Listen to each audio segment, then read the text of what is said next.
When you look at a map of the world, there's a place that feels almost like a glitch in geography. A thin, fragile strip of land where two vast oceans, the Atlantic and the Pacific, come so close that it almost feels like they were meant to meet. But they don't, not naturally.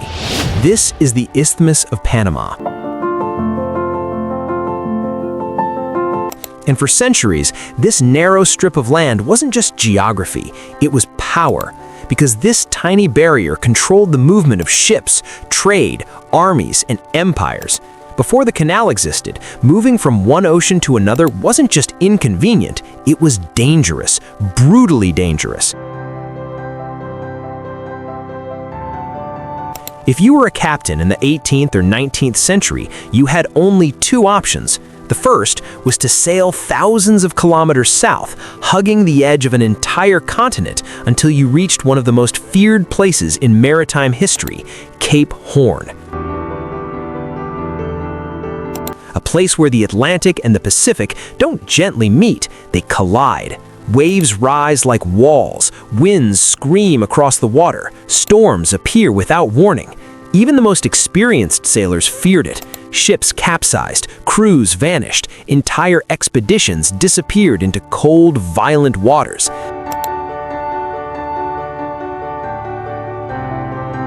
This wasn't a route, it was a test of survival. And even if you made it through, you paid the price in time.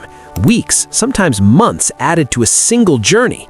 Now imagine that delay in a world where trade defines power, where speed decides who profits and who falls behind. That delay was unacceptable. So there was a second option.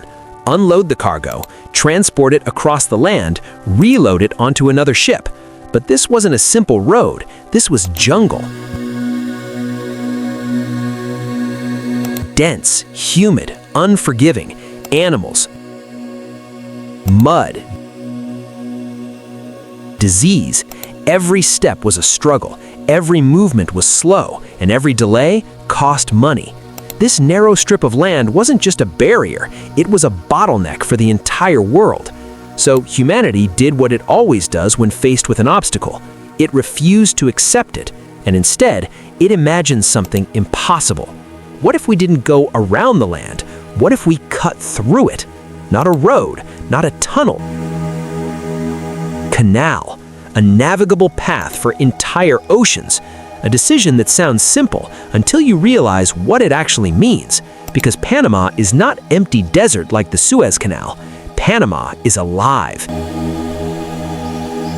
It breathes, it fights back. The jungle is thick, almost suffocating. The air is heavy, filled with moisture. Rain doesn't fall gently, it crashes down, relentless, turning soil into mud, turning trenches into rivers, turning construction sites into chaos. Rivers swell without warning, hills collapse, rock shifts, the ground itself becomes unstable. And then there is something far more dangerous than the terrain, something invisible, something deadly, disease, yellow fever, malaria. These weren't minor threats, they were killers. Workers arrived strong, and within weeks, they were gone. Fever, weakness, death. No cure, no understanding. The jungle didn't just resist construction, it destroyed the people attempting it. And yet, despite all of this, the first attempt was made. In the late 1800s, the French arrived, led by engineers who had already achieved something extraordinary. They built the Suez Canal, a triumph of engineering, a symbol of human capability, and they believed they could do it again. But they underestimated Panama completely.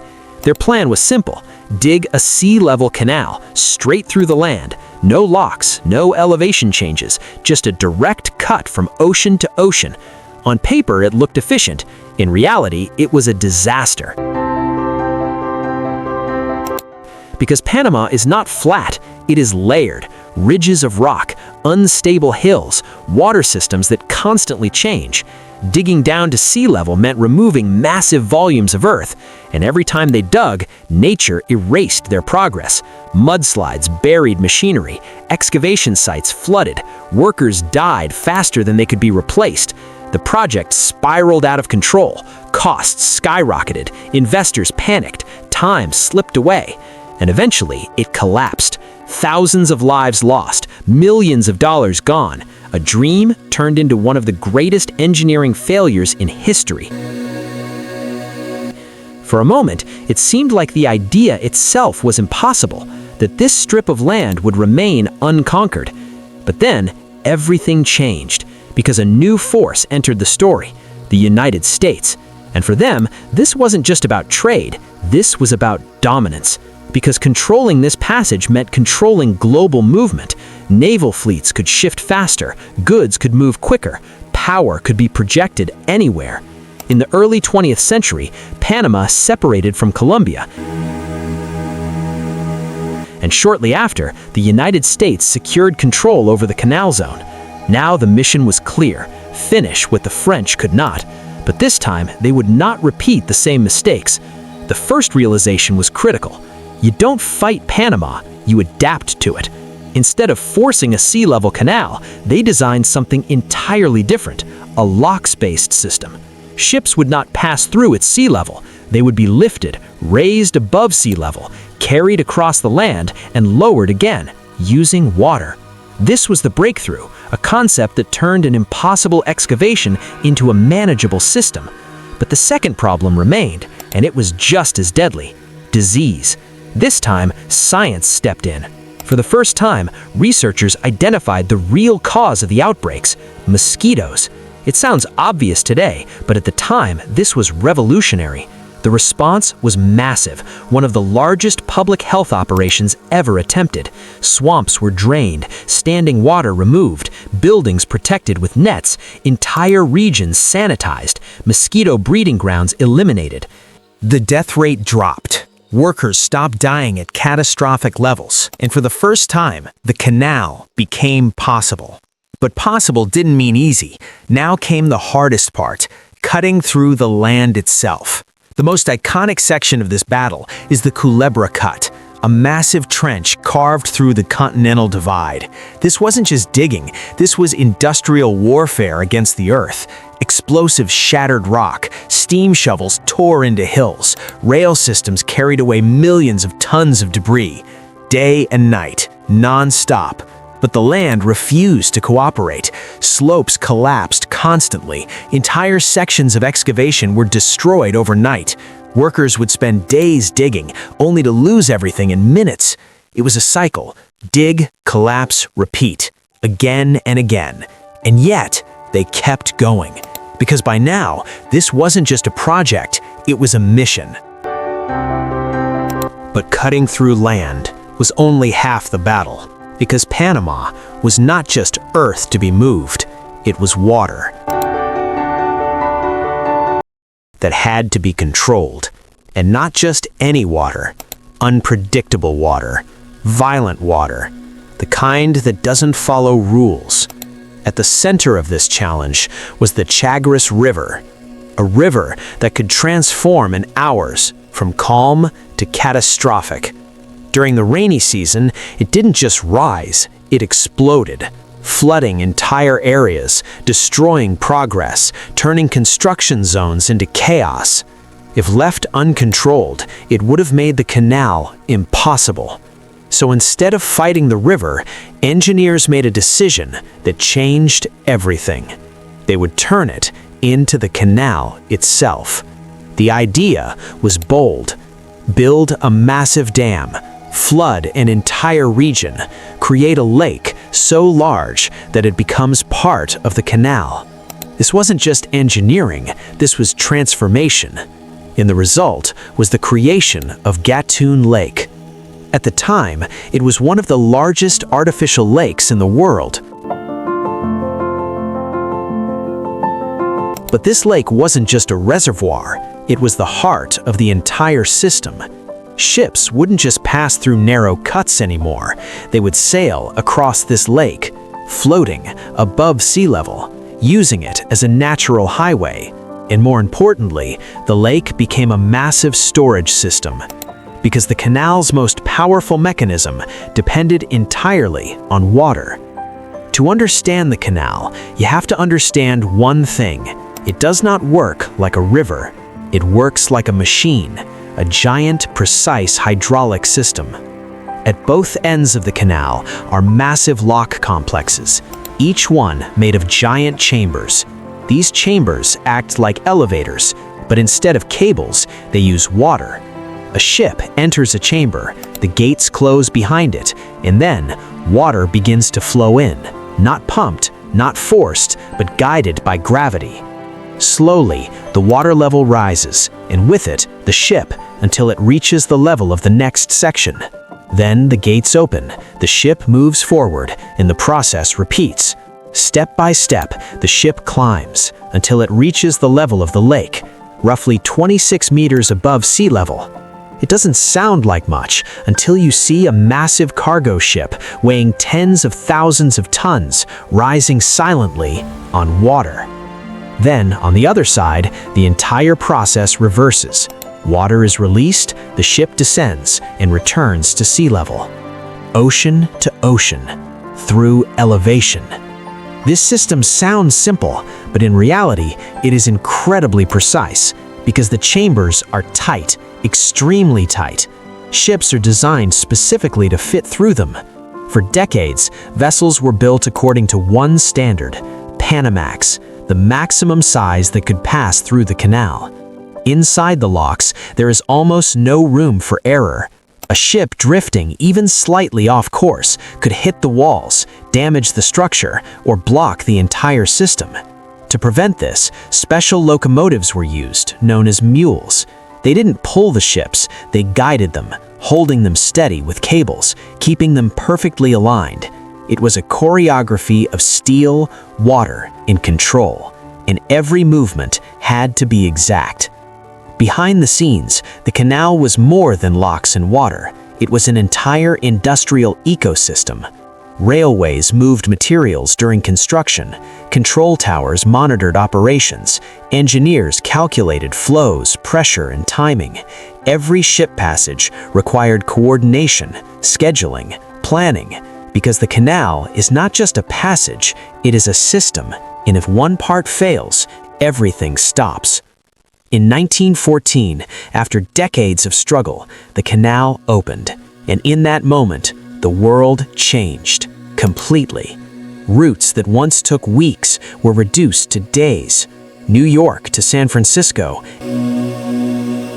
Asia to the Atlantic. Everything became faster, cheaper, more efficient. Trade exploded, navies gained speed, empires gained reach. This wasn't just infrastructure, this was a shift in global power.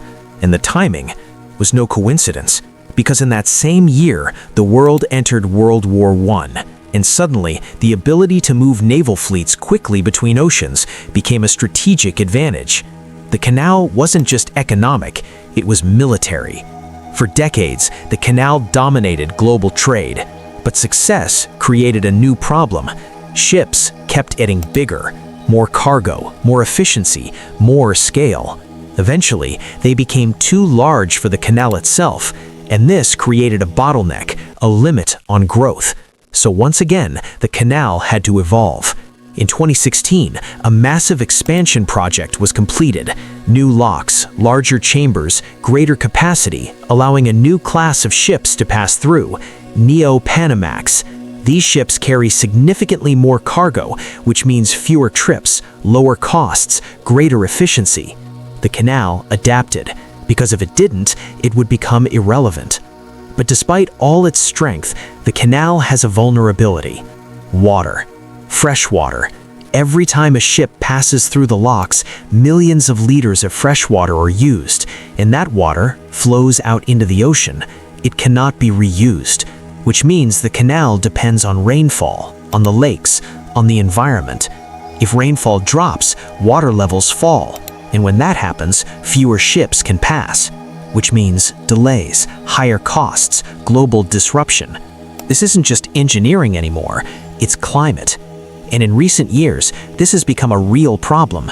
Drought conditions have already forced restrictions, reducing the number of ships allowed to pass. And when that happens, the impact is global, because the Panama Canal is not local infrastructure, it is a global artery.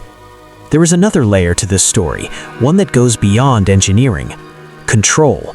For much of the 20th century, the canal was controlled by the United States, but in 1999, after decades of agreements, control was transferred to Panama.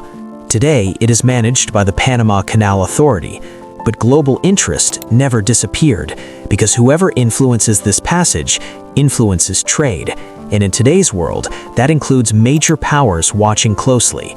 The canal remains a strategic asset, a pressure point, a place where economics and politics intersect. Today, the canal operates with incredible efficiency. A ship books a slot in advance, it arrives at the entrance, attaches to the guidance system, moves through the locks, crosses the lake, descends on the other side, and returns to open ocean. The entire journey can take around 8 to 10 hours, but those hours save days. And in global trade, time is everything. At first, there was a wall, a barrier between two oceans, an obstacle that slowed the world. Then humans made a decision to remove it, not by going around it, but by reshaping it. They cut through mountains, redirected rivers, fought disease, built systems never seen before. And in doing so, they didn't just build a canal, they changed the planet.